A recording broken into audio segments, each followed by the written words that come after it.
I'm Dr. Tom Shellen, Nouvelle Research and Cur-OST.com, Cur-OST Equine line of equine products, and SecondVet.com Equine Consulting. Welcome back to our Cur-OST Q&A sessions. Today's short video revolves around a question from a customer looking at arthritis in the horse and the use of the EQ Pure product. Long-term use, whether if there's other options, what's available to her in terms of managing this horse. So let's dive into it. Okay, so here we are. Our question of the day for our Q&A session is regarding EQ Pure and joint pain in the horse. Case discussion. So what is the question? The question is, my horse has joint pain and arthritis. He is on the Cur-OST EQ Pure and it's done extremely well, but I wonder if he has to remain on this formula for the long term or if there's other options I should pursue. So let's look at this and arthritis in general. So this is a x-ray that we used in another case for a Cur-OST Q&A session. This is a horse hock and distal hock arthritis, which I'm going to get my pen here. So we've got arthritis here in the distal intertarsal joint and the tarsal metatarsal joint. Again, this is something we've discussed in another Q&A session. But this is just an example of arthritis. So arthritis is an inflammatory condition, and that's what's causing the erosion of the cartilage loss, which leads to then bone-on-bone contact, leads to friction, leads to inflammatory responses. The inflammatory responses then impact joint fluid production, which the joint fluid is meant to bathe the joints, to lubricate it, kind of like WD-40, if you will. It helps to reduce friction. So if the inflammatory response becomes overwhelming, then it reduces joint fluid production. Friction increases, inflammatory response increases even more. We have more heat, more inflammation. Eventually, not only is the cartilage eroded, but bone-on-bone contact, you start to begin to see bone erosion and deterioration as noted by these areas here and also right through here in this particular case.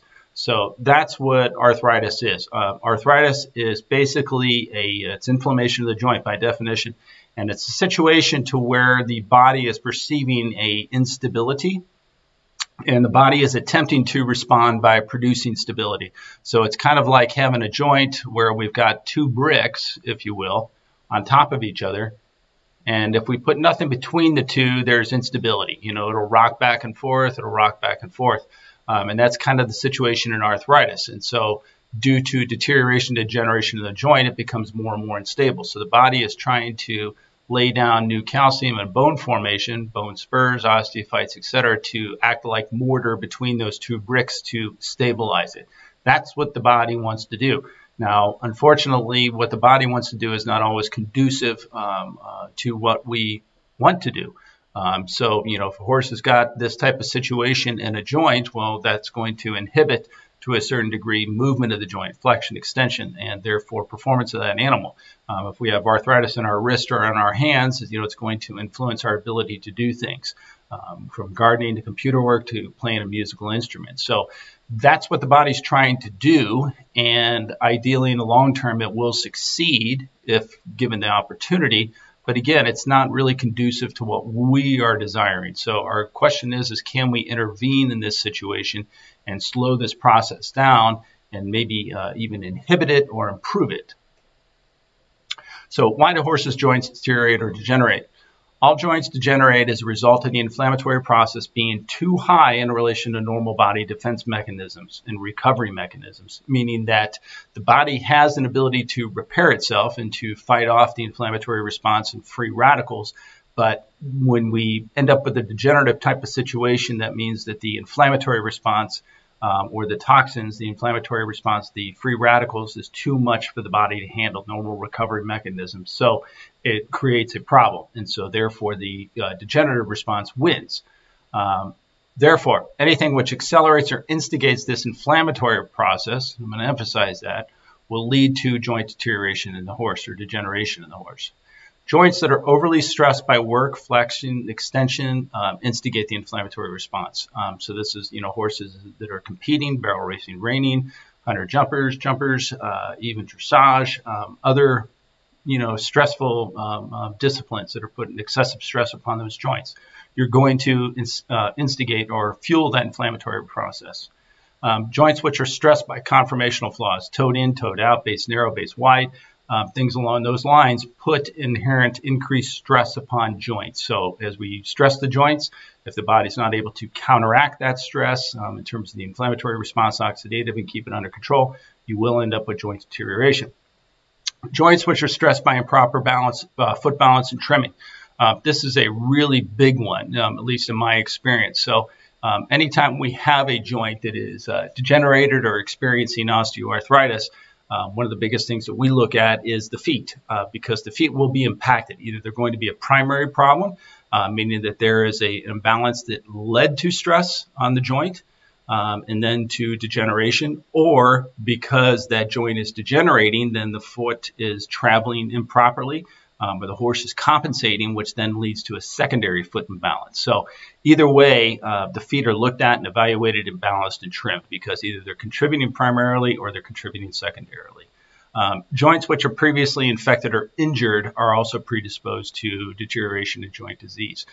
So that includes, trauma to the joints, kicks, poking something into there, getting into a fence line, something along those lines, which traumatizes the joint and the periosteum that surrounds the bones. That'll trigger an inflammatory response. Joint injections. It's not that common to have a secondary infection after a joint injection, but to be honest with you, anytime we put a needle into the joint, therapeutically or otherwise, you're invading what I call as a sacred space. It's a sterile space. It's enclosed by a joint capsule. You're invading it. You will trigger an inflammatory response. That makes it worse when we actually carry in bacteria with us and we get a joint infection, which is not uncommon, but it does happen in adult horses that are undergoing joint injections for arthritis.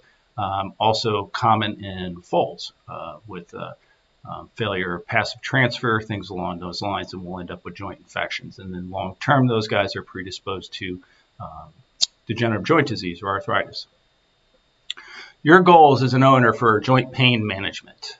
Manage the inflammatory process, which will slow or minimize discomfort and future joint degeneration to variable degrees.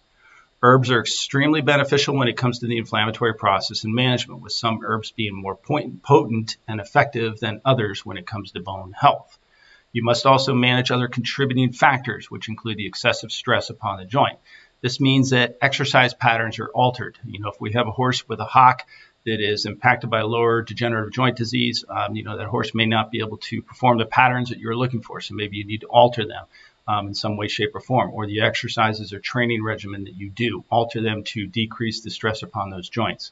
It also means that the feet are properly balanced at all times, and not just taking the word of a farrier or somebody else saying that, yeah, your horse's feet are balanced, because I can guarantee you that in a lot of cases they are not balanced, even though somebody is saying that they are. So we need to be very cognizant of the feet themselves. And it also means that during this process of managing arthritis, we evaluate the diet. We make the diet less pro-inflammatory. We make the diet less dampening, which brings up a whole nother topic of the concept of dampness and the influence upon arthritis. So we don't just manage joint pain with an herb. We don't just manage it with a corticosteroid injection to that joint. This is a whole body horse type of approach, and we have to reduce the contributing factors from everything from diet to foot balance and training, and even lifestyle, which includes stress in that animal.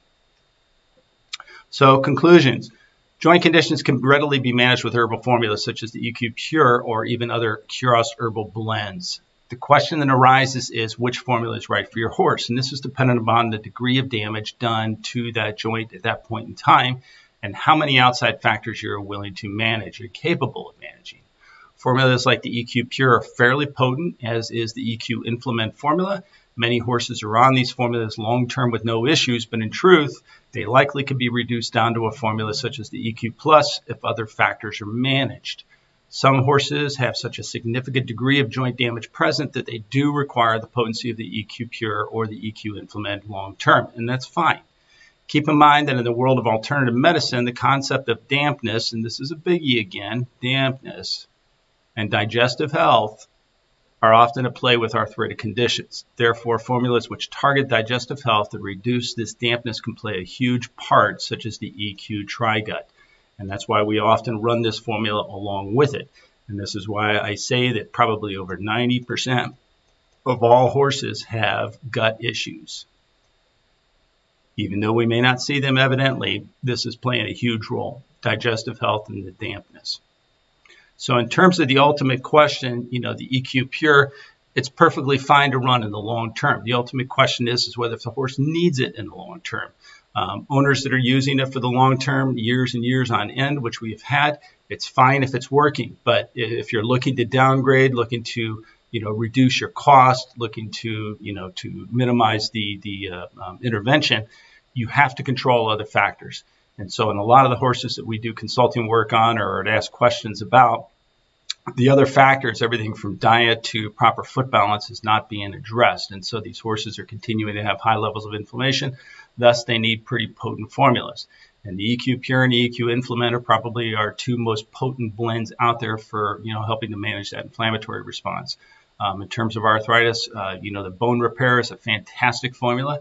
This is not a quick resolution blend. The bone repair is targeted towards long-term bone and cartilage health, and it does support that to a very nice degree, but it takes time for it to do that. And so we will often run the bone repair along with these other blends. The EQ Tri-Gut, again, I mentioned on the previous slide, digestive health and dampness is a huge factor in these horses, and so we will often run the Tri-Gut along with something like the Pure and the Inflammate for, arthritis support. Big factors. So I hope that helped to answer these questions. If you have further questions or you want us to answer your question with a video, please contact us at www.Cur-OST.com or visit our Facebook page and post your question. We'll be happy to see if we can accommodate you. If you want personalized information, personalized details, and guidance regarding your horse into what to do, feel free to contact me at secondvet.com.